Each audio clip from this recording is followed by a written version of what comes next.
This summer I turned 23. I moved into my grandmother's house after she died.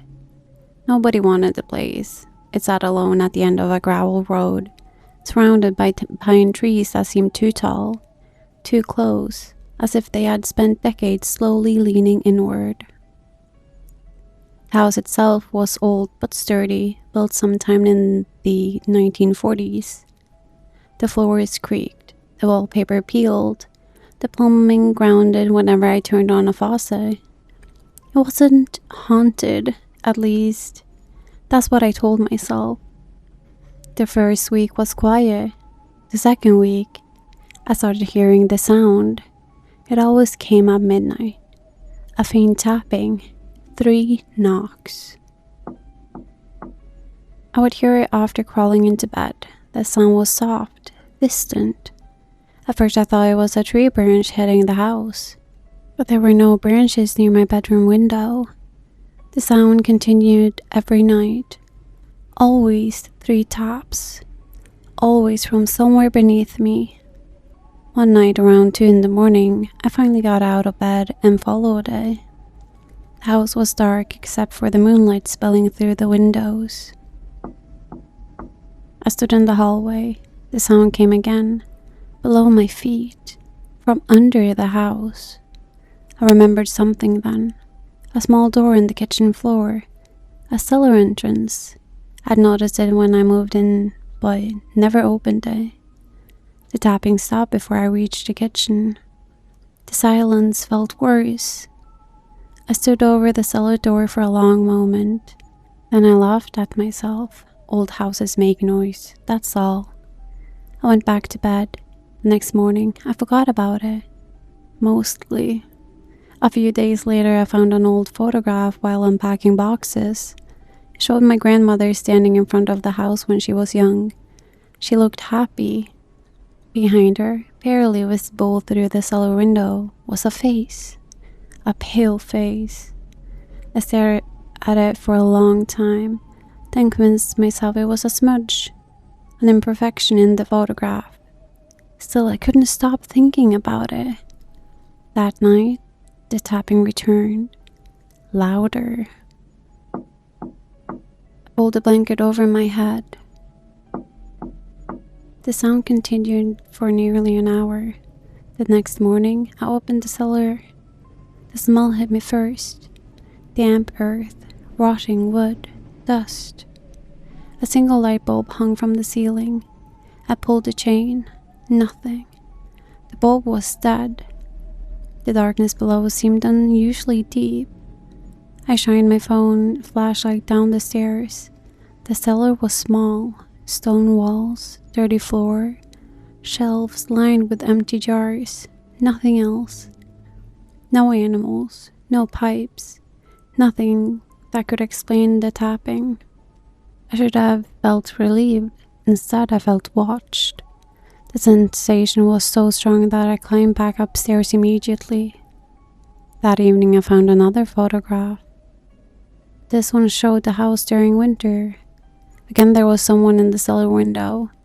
The same pale face, the same hollow eyes. This time I knew it wasn't a smudge. I told myself there had to be a reasonable explanation. Maybe a reflection, maybe a neighbor, maybe anything. But the house had no neighbors. The nearest one was miles away. That night I didn't sleep. I sat in bed with every light on. Midnight came, then 1 o'clock, then 2. Nothing. I almost laughed. Then the tapping started, directly beneath my bedroom. Not from the cellar, from inside the walls. The sound traveled slowly across the room, as if something was moving inside the house, something crawling through spaces too small for a person. I listened in horror as it reached the wall beside my bed. The tapping stopped. Silence. Then came a new sound. A long, slow scratch. I ran. I didn't even put on shoes. I fled into the kitchen and stood trembling beside the cellar door.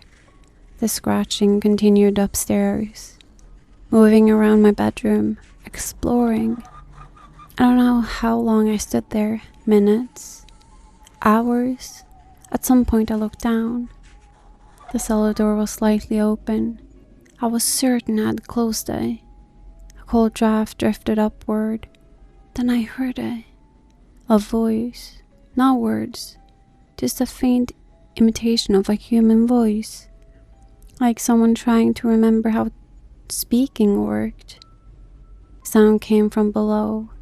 Something shifted in the darkness. My phone flashlight trembled in my hand.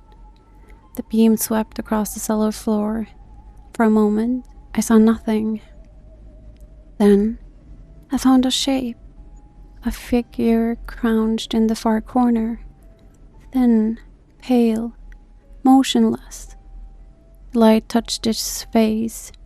It had my face. I dropped the phone. The flashlight spun across the floor below. The figure remained perfectly still, watching, smiling. The phone landed face up. The light illuminated the cellar wall. There was hundreds of scratches carved into the stone. The same sentence repeated again and again. I'm under the house. I'm under the house. I'm under the house. The last line looked newer.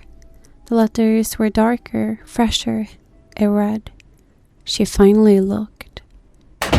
The cellar door slammed shut. The house shook. From somewhere inside the walls directly above me came 3 slow taps. And that's where the story ends. Or maybe it's still down there. You felt it, didn't you? That moment where something changed. You almost heard it. Play it back. It's clearer the second time. You've been listening to Dead Air. If you enjoyed the episode, follow the show. And remember, listen closely. New episodes every week. Good night.